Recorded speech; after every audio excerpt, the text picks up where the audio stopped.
As I gaze up at the high autumn sky, I take each piece of laundry, smooth out the wrinkles, and hang it on the hanger.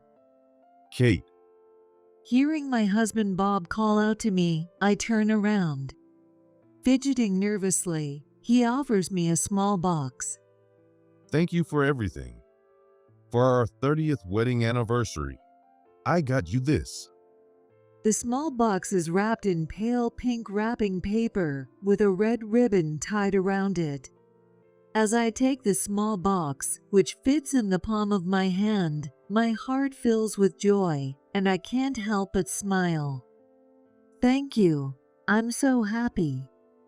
Excitedly, I begin to untie the ribbon. But the moment I open the box, my mind goes blank. I couldn't believe what was inside. Without thinking, I rushed out of the house still wearing my sandals. Wait, Kate, where are you going? Ignoring Bob's call to stop, I kept running. I couldn't understand his actions and felt utterly betrayed. The joy and emotion I had felt moments earlier were gone, and I had no idea where they had gone. I even began to wish I could get back my past 30 years. As I ran aimlessly, I spotted a small park and sat on a bench to catch my breath. A pleasant breeze passed through, making the fallen leaves in the park twirl and dance. Once I calmed down a bit, I stared at the box in my hands. Then, raising my arm high, I aimed at the trash can. This thing. I wanted to throw away the disgusting object in my hand. My name is Kate Carter, 55 years old. I live with my husband Bob and our son Kenny. Kenny is a student and is currently in the middle of job hunting. This morning, as usual, he rushed out of the house after grabbing just a piece of toast from the table. I'm going to be late for my interview. I'll be in trouble.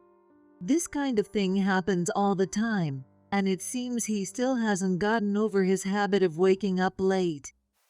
As I leisurely watched Kenny from the living room, Bob muttered, I'm worried if he'll manage in society. "If you can do it, he'll be fine."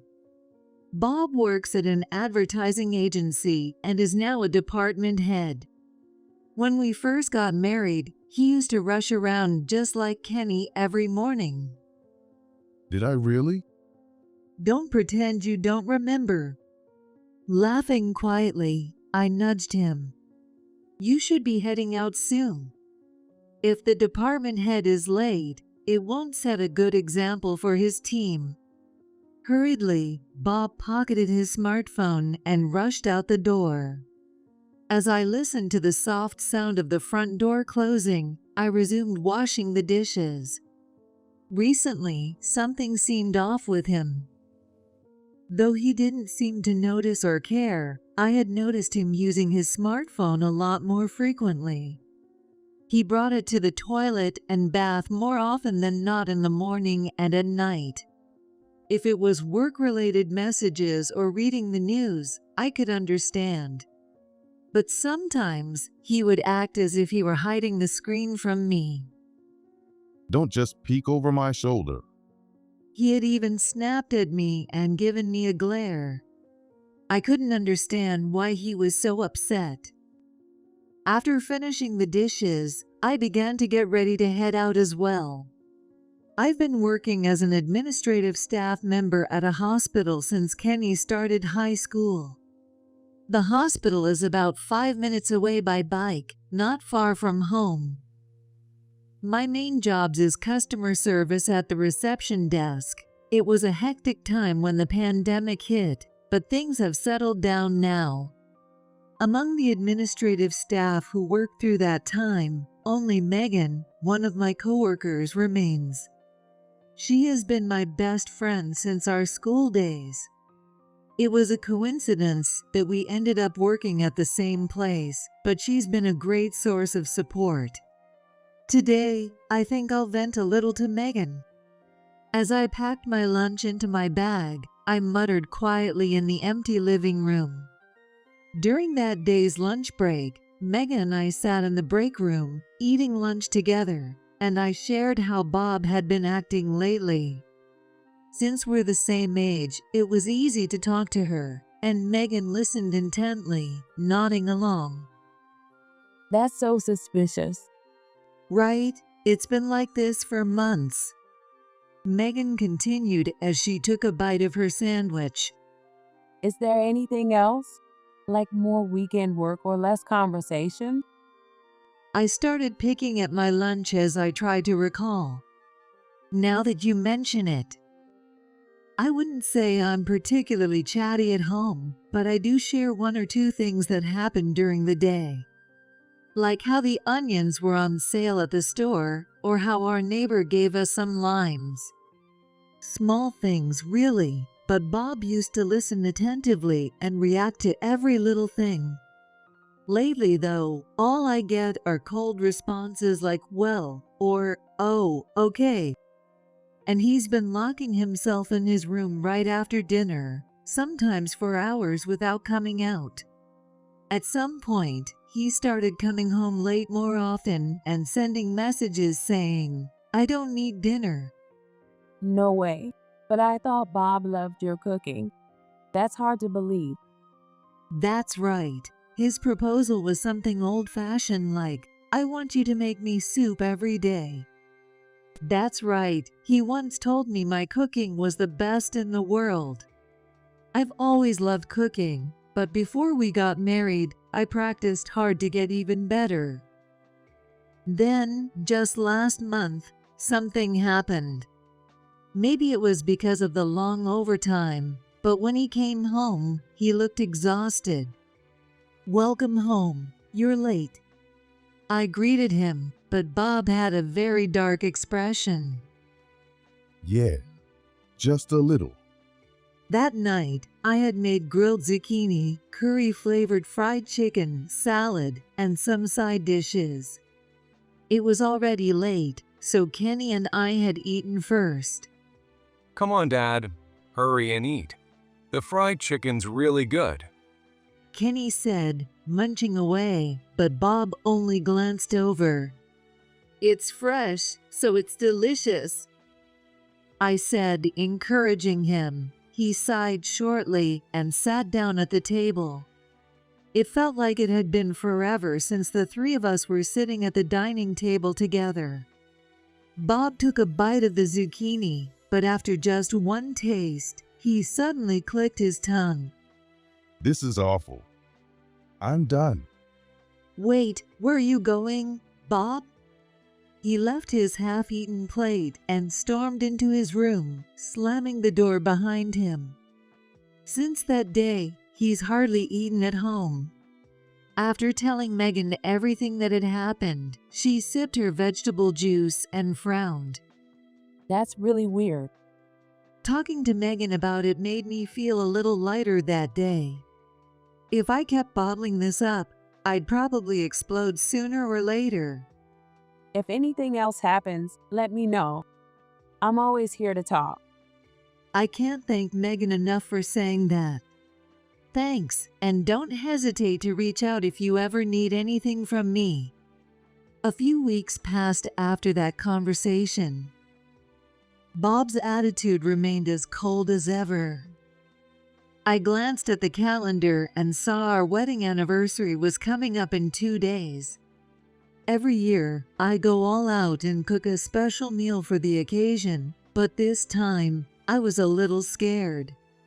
What if he doesn't eat it again? What if he just dismisses it as terrible? Or maybe he'll say he's eating out before coming home. All these thoughts swirled around as the day approached. Both Bob and I had the day off, and Kenny was at college. Even though it was just the two of us, Bob spent the entire time glued to his smartphone. Every now and then, he'd stare intently at the screen, as if deep in thought, then quickly tap away.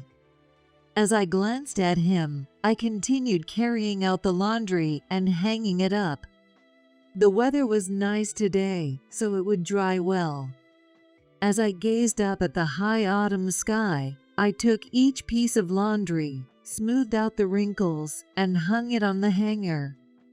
It's funny how this routine hasn't changed in decades. Checking the weather forecast has become a habit by now, too. Come to think of it, there's a storm approaching. I should hang out the bedding before it arrives. As I was lost in these thoughts, Bob suddenly approached me. Kate, Hearing his voice, I turned around. Fidgeting nervously, Bob handed me the small box. thank you for everything. For our 30th wedding anniversary, I got you this. The small box was wrapped in pale pink wrapping paper, tied with a red ribbon.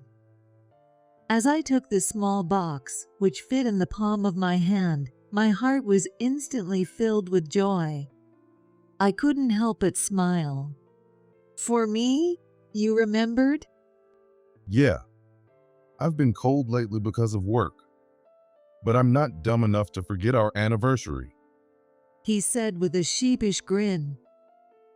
Thank you. I'm so happy. Open it. I'm sure you'll love it. I wondered what could be inside. Excitedly, I began to untie the ribbon. As I carefully removed the wrapping, a white box appeared, and I opened the lid. What? In that instant, my mind went blank. I couldn't believe what was inside. Before I knew it, I had dashed out of the house in my sandals. Wait, Kate? Where are you going?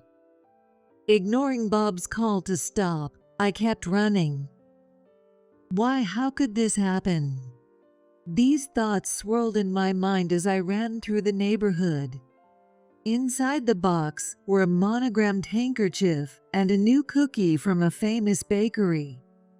But for some reason, the handkerchief had the letter R embroidered on it. It wasn't my initial. And as for the new cookie inside, it was a chocolate cookie, generously covered in chocolate. The problem is, I have a cacao allergy and can't eat chocolate. I told Bob about this ages ago.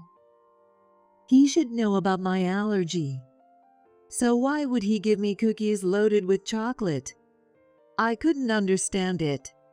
He remembered our anniversary, but forgot about my allergy. How does that happen? The joy I'd felt moments before vanished, replaced by confusion and sadness that made my head spin. This wasn't just about today. Over the past few months, his behavior and words flashed back in my mind. I couldn't take it any longer, so I ran out of the house without thinking. Bob wasn't following me. I was starting to lose trust in him. When I looked up, I saw a small park and sat down on a bench to catch my breath. My heart was pounding like a drum. I took several deep breaths, trying to calm myself down. A pleasant breeze passed through, making the fallen leaves dance in the park. As I started to regain my composure, I stared at the box in my hand. Maybe it was a mistake. I thought about opening it again, but stopped myself. This thing. I raised my arm, ready to throw it away. But I couldn't. Bob's face came to mind. Slowly, I lowered my hand and gazed at the small white box. Then, I suddenly remembered that my phone was in my skirt pocket. With my free hand, I pulled out my phone and unlocked the screen. Megan's face came to mind. Desperate for someone to talk to, I called her, and thankfully, she answered. Hello? Kate, what's going on? Megan, I need to talk to you. In a shaky voice, I told her everything that had just happened. My explanation was so scattered, I wasn't even sure what I was saying myself. Still, Megan nodded along, saying, "Yeah, yeah," as she listened. Just like when she listened to me in the break room at work. I see. That's unforgivable. How could he do such a thing to my Kate? Megan, on the other end of the phone, was outraged, as if it had happened to her. Don't worry, I'm here for you. And after what he did, you don't need to stay silent. What? Before I could ask, "What do you mean?" Megan spoke up. You hire a private investigator to find out if he's cheating. A private investigator? But isn't that a bit much? You're being too soft, mixing up his wife's initial and giving you chocolate when he knows about your allergy. From a third-party perspective, it's a clear red flag. She was getting more heated than I was and continued. I have a former college classmate, Mark Turner. He's a private investigator now and specializes in cases like cheating and infidelity. I never imagined that there would be a private investigator specializing in infidelity so close to me. It felt like something straight out of a TV drama or movie, and my head spun at the thought. "So what happens if I hire him?" I asked cautiously. Megan answered without hesitation. You'll find out if your husband is cheating. Plus, you'll probably learn who the other person is. The other person. Just hearing that made my heart race. Could there really be someone else? It all felt so surreal, like chasing shadows. Kate, whether or not you hire him is up to you, but I wouldn't recommend spending your days stuck in uncertainty. She added, "As your best friend." After the phone call, Megan gave me Mark's contact information and the name of his agency, and after much deliberation, I decided to reach out. I needed to know what Bob was hiding. Later that afternoon, once I had calmed down, I returned home, where Bob looked at me with a puzzled expression. Welcome back. Where were you? I brushed off the question with a vague reply, acting as if everything was normal, so he wouldn't suspect anything about the private investigator. I still had laundry to hang up. Bob tilted his head, confused, but didn't seem too concerned. No questions like, "Are you sure you're okay?" or "Are you feeling sick?" were none of the usual signs of care. You looked like you were staring at a bomb or something. He casually threw out the comment, as if it were nothing. It wasn't easy to keep calm and act normally, knowing I had hired someone to investigate Bob's possible infidelity. But a few days later, I got a call from Mark, and we arranged to meet at a cafe to go over the findings. When he saw me, he gave a slight nod. I didn't feel confident facing this alone, so I had Megan come with me for support. Hello, I'm Mark Turner. I've compiled the documents regarding Bob Carter for you. Without much of an introduction, he began spreading out several documents. To get straight to the point, your husband is having an affair. He clasped his slender fingers in front of him, wearing a serious expression as he delivered the news. I didn't know what to say, and I simply stared at him, frozen. We've also identified the other person. This woman here, Rachel Anderson, is a colleague who works under your husband. He laid out a stack of photos, one by one. There were photos of Rachel meeting Bob in the car and entering restaurants. The most damning was a photo of them leaving a hotel, where Bob's face was clearly visible. Seeing all the evidence laid out in front of me, I felt a pain so intense that it seemed like my chest would burst. My breathing became shallow, and the background noise of the cafe faded away. Megan was sitting next to me, nodding seriously and saying something. But I couldn't hear a word she was saying. Suddenly, Megan reached for one of the photos, It showed Bob and Rachel walking arm in arm into a bakery. The sign outside was from the same famous bakery that sold the cookies Bob had given me. The fact that there were several photos like this suggested they had visited the bakery more than once. Kate, are you okay? You look pale. Megan peered in with concern. What kind of expression was I making? Even Mark looked surprised and flustered. Are you okay? You look really pale. Confronted with reality, it seemed I had lost color without even realizing it. Well, I'm fine. By the way, I have a question, I said, trying to maintain my composure. About the photo of the two of them entering that pastry shop. Do they visit there often? Mark nodded. Yes, it seems that Rachel really likes the pastries from this place. Bob had gone out of his way to buy pastries from this shop for Rachel. Is this what it means to be at a loss for words due to shock? As I stared at the photo, I suddenly recalled the handkerchief. The R embroidered on it was Rachel's initial. In other words, that light pink box was a gift prepared not for me, but for Rachel. It must have been for her. I murmured in astonishment, and both Megan and Mark looked puzzled. After talking for a while longer, we left the shop. Mark bowed lightly, just as he had when he arrived, and went off in the opposite direction from Megan and me. As I walked alongside Megan, I recalled the past 30 years. When I met Bob, when we started dating, when he proposed, when our child was born. Each moment was a glorious memory. But now, it all felt like worthless trash, leaving me utterly empty. I want those 30 years back. Thinking about what my time with him had all meant made me sad. Just as I felt tears welling up, a voice suddenly called out to me. Mom, Looking up, there was Kenny. I just finished my lecture, and I'm on my way home now. Is something wrong? As people bustled by, I stood frozen, staring at him. Should I reveal the truth inside my bag?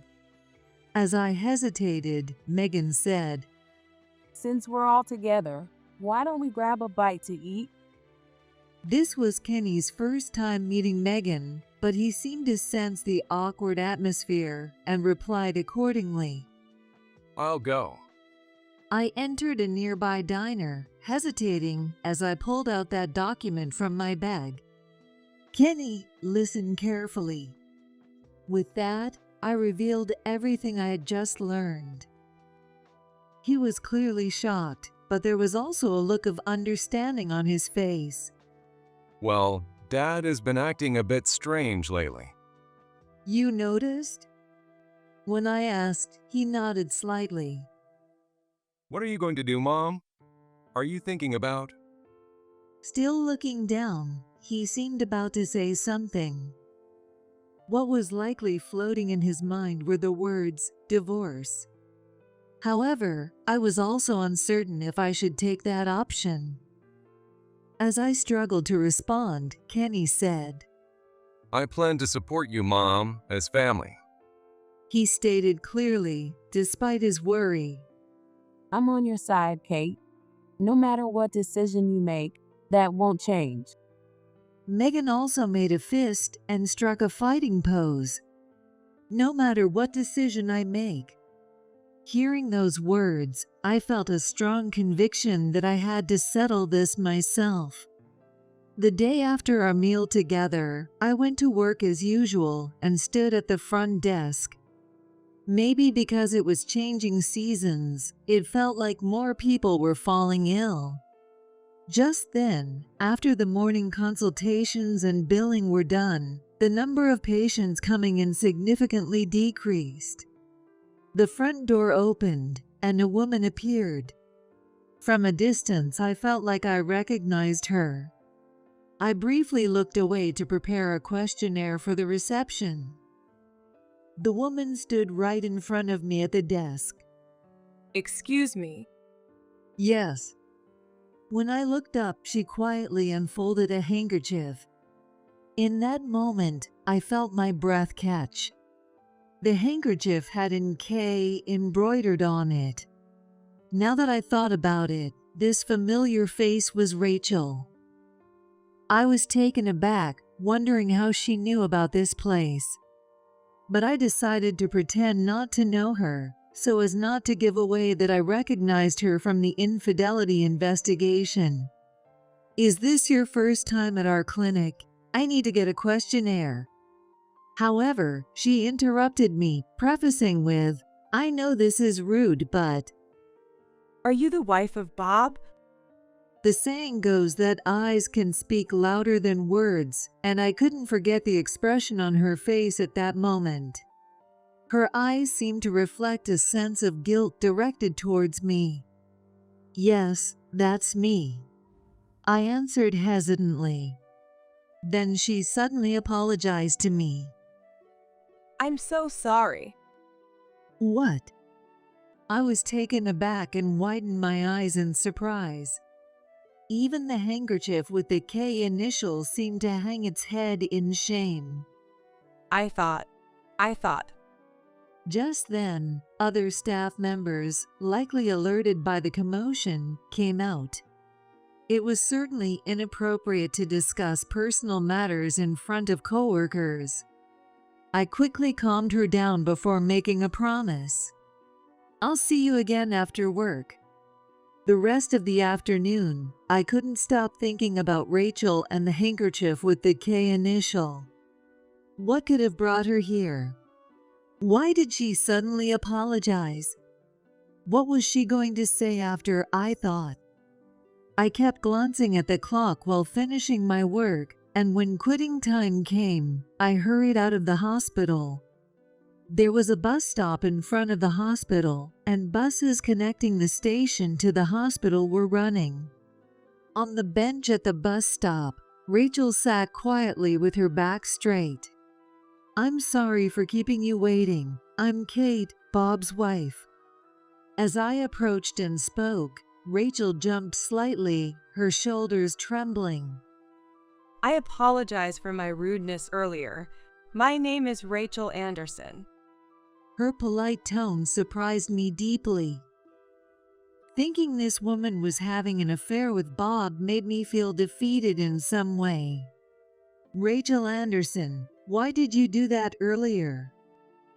Well, actually, I've been dating Bob. She said this while looking away, clearly having difficulty with it.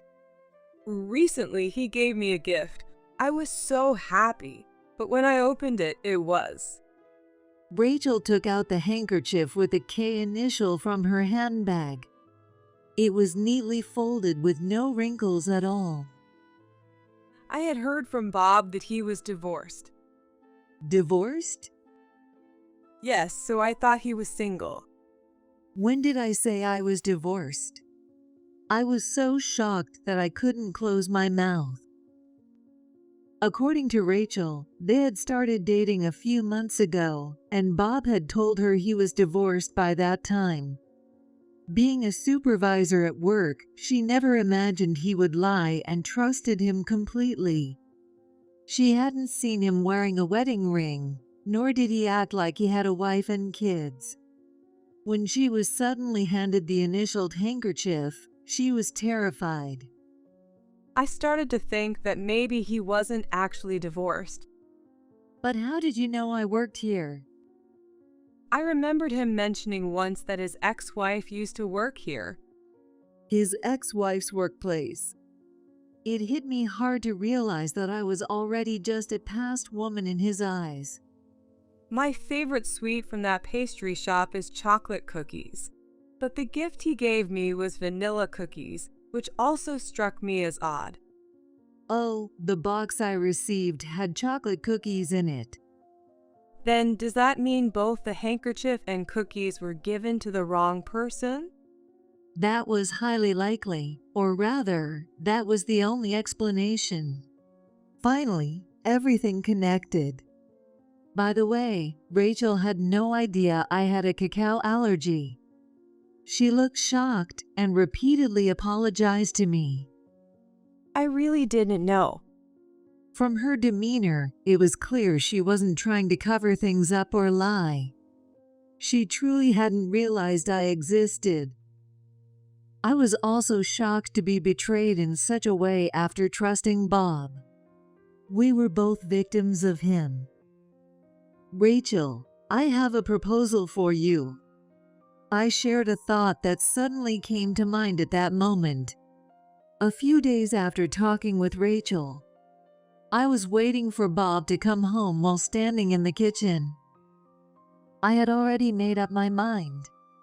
The time when he was supposed to return was getting closer. Finally, I heard the sound of the front door opening with a click. I'm home. He entered the living room with a voice as heavy as before, not even trying to hide his exhaustion. I immediately spoke to him. "Welcome home. We need to talk." Sure, but make it quick. He tossed his business bag down and prepared to listen. I took out the small box given to me on our 30th wedding anniversary. I opened the lid and showed him the handkerchief with the R initial and the chocolate cookies, and I noticed Bob's gaze wandering slightly. "Thanks for the other day. By the way, what's this handkerchief?" I pointed at it and pressed him for an answer. Bob hesitated for a moment, but then forced a weak smile. Well, it's just a souvenir. "A souvenir? For what?" Well, of course, it's a gift for our anniversary. "But the initials are wrong. It's neither mine nor yours." I said this with a serious expression, not changing my face at all. Bob chuckled and replied, That's not true. It's not initials. There's a brand called R. His excuse was too flimsy. I wanted to ask what kind of brand it was, but if I did, the night would fade away. When I fell silent in disbelief, Bob seemed to think he had convinced me. Is that enough? I'm tired and want to rest. I felt irritation at his smile, which seemed confident of victory, and I paused. "Wait a minute, I have a guest coming over." When I called, Rachel entered the living room. Gosh, why are you? Bob was astonished to see her, and his face turned pale. He stared as if he were seeing a ghost, for Rachel was standing there. She furrowed her brows and stared intently at Bob. In her hand, she held a handkerchief with the K initial. "Oh, do you know each other? This is the first time I'm introducing her to you." No, Bob, that's not true, right? We've been in love for a long time. Bob was at a loss for words, mouth agape. In front of him, I revealed more evidence. I spread out the documents of infidelity evidence and several photos I had compiled in a slightly larger envelope. Photos of Rachel happily entering the pastry shop with Bob.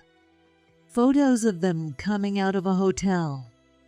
Photos of them enjoying a meal at a fancy restaurant. I couldn't tell how each photo appeared in his eyes. He could only stare in astonishment. When the last photo fell, he said with a pale face, what's this?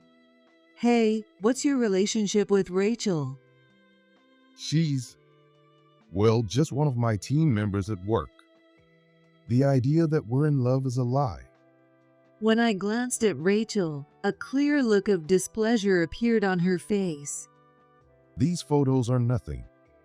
It was just a work-related meal with a meeting thrown in. Though he spoke in a flustered manner, it was obvious he was lying. They say when people lie, they cover their mouths with their hands. Just like Bob was doing now. Really? Just a meal? I picked one photo and scrutinized it closely. Where in that photo of the two of them laughing at the restaurant could I see them discussing work? It seems like a pretty fun job, doesn't it? I pressed on, keeping my expression unchanged and remaining calm as I confronted Bob. He only continued to sweat while staring at me. What's going on, Bob? Rachel quietly stepped closer to him and asked, I trusted you. So what is this? Oh, Rachel, that's not it. She's not my ex-wife. She's just a distant relative. A distant relative? Is this house yours then? Whose house did you come back to? Anger began to rise on her face gradually. I thought her head might sprout horns. As for Bob, he was left sputtering meaningless words like well and He was probably desperately trying to figure out what to say to convince Rachel and me. But it was futile. He was failing to answer Rachel's rapid-fire questions. You told me you were divorced. Explain what this is. Divorced? Well, He glanced at me and shrugged as if trying to evade the question. maybe I said it, or maybe I didn't. He avoided making eye contact with Rachel and turned away from me. He was simply trying to escape from both Rachel and me. I was fed up with his attitude, which showed no sincerity, and my anger reached a boiling point.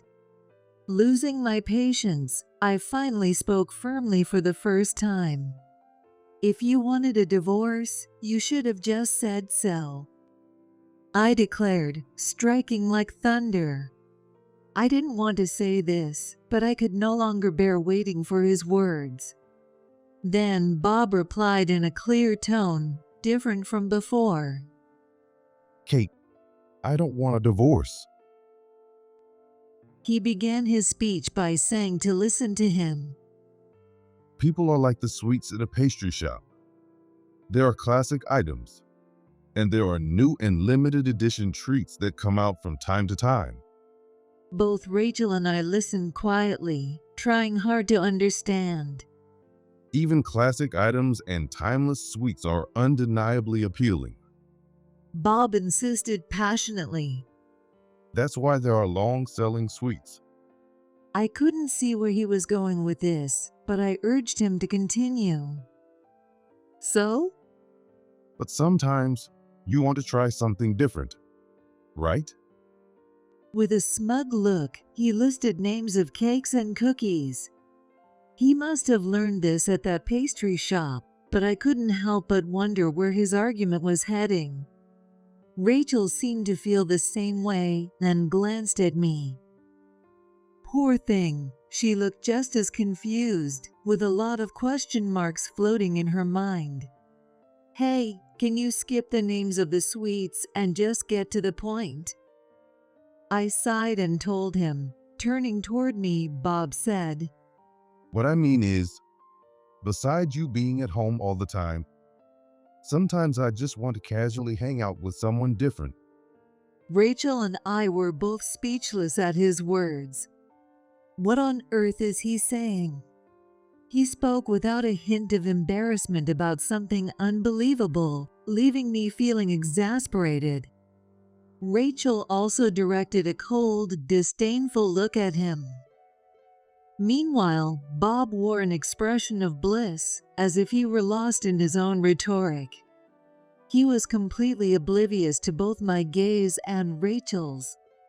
Seeing him in such a painful state, I concluded there was no room for leniency and coldly replied, I'm going to divorce you. Wait, divorce? Come on, that's a joke. Do you think I'm joking? Finally, he seemed to grasp the seriousness of my intentions and knelt down, pleading. Are you serious? I'm really serious about this. I've been trusting you for 30 years, and I was wrong. No, Kate, wait. Please reconsider. Realizing my determination for the first time, he pleaded. I understand. It's my fault for having another woman, right? I said nothing. I simply shot him a cold glare. Please think it over. Bob shouted. I'll never do this again.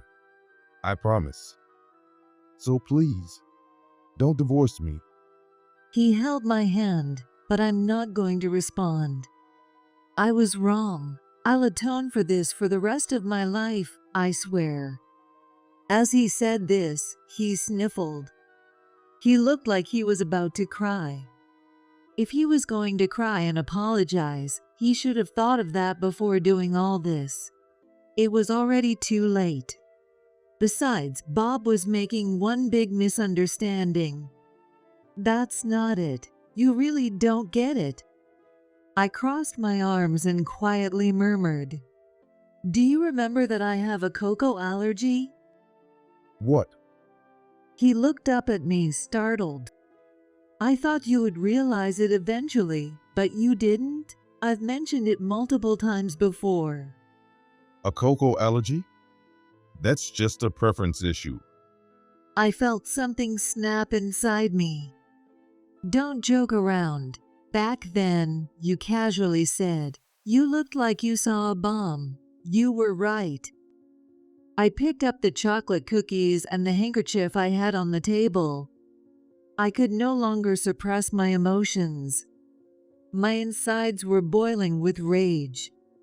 Receiving cookies with cocoa is the same as receiving a time bomb. I wound up and threw the handkerchief at Bob. As I was about to throw the cookies too, Rachel stopped me.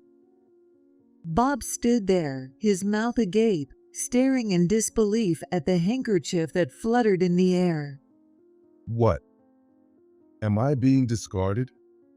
Rachel, you're not leaving me, right? He gazed at Rachel with tear-filled eyes, desperately pleading. But Rachel, contrary to his expectations, shouted, Don't you dare insult me. I've lost all respect for you, Bob. Stay away from me. Bob looked as if he had been hit with a blunt object. He then noticed Kenny standing at the entrance to the living room. Kenny had been hiding in the shadows, witnessing everything. Unbelievable. This traitor. Bob could only lower his head deeply, feeling defeated as even his own son looked at him coldly. After that, we didn't have any further discussions and got divorced. Bob signed the divorce papers with a gloomy face, as if it were the end of the world. He probably understood the gravity of what he had done in his own way. We ended up selling our home, which is now listed with a real estate agency. Fortunately, there have been a few people interested in viewing it, and one of them is considering a purchase. Bob gathered his belongings and moved out quickly. He said it was painful to face me or Kenny. What a pathetic man who just keeps running away. Go ahead, feel free. I said this as I sent him off. We probably wouldn't meet again. After the divorce, Rachel and I occasionally have lunch together. On sunny afternoons, we have a late lunch and have started asking each other about our recent happenings and about Bob's situation.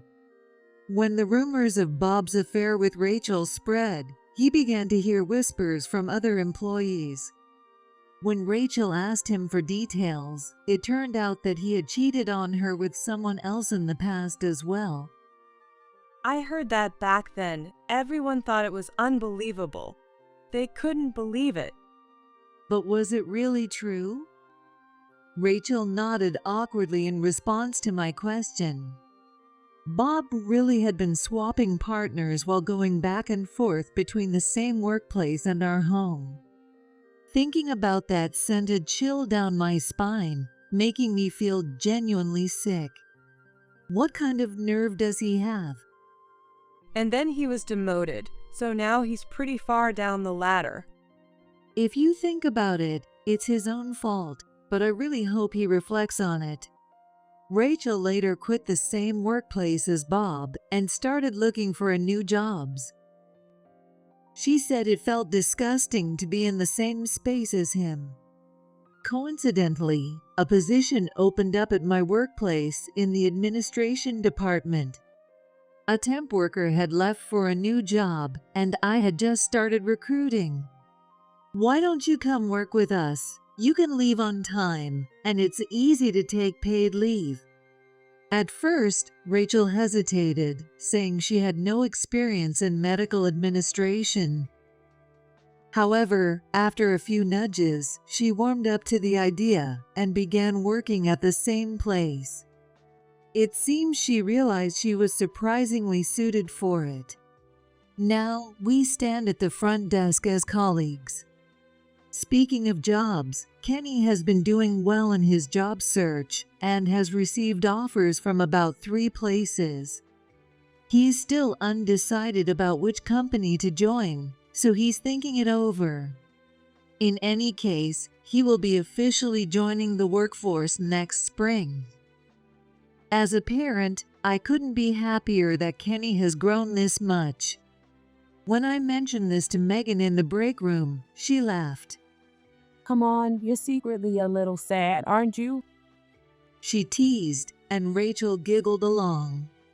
You were worried about his job hunting the whole time. Well, of course I'd be worried. That's normal.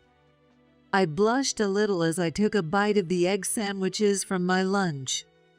Still, now that I'm alone at home, I feel like I have too much free time on my hands.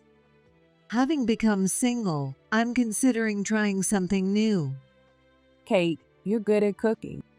Why not start a class? A cooking class? I widened my eyes at the unexpected suggestion. I had thought about doing it in the past, but back then, Kenny was still young, and I couldn't open a class. Now, I might be able to give it a shot. Maybe I should give it a try. I set out to pursue my own happiness, stepping forward with a long-held dream.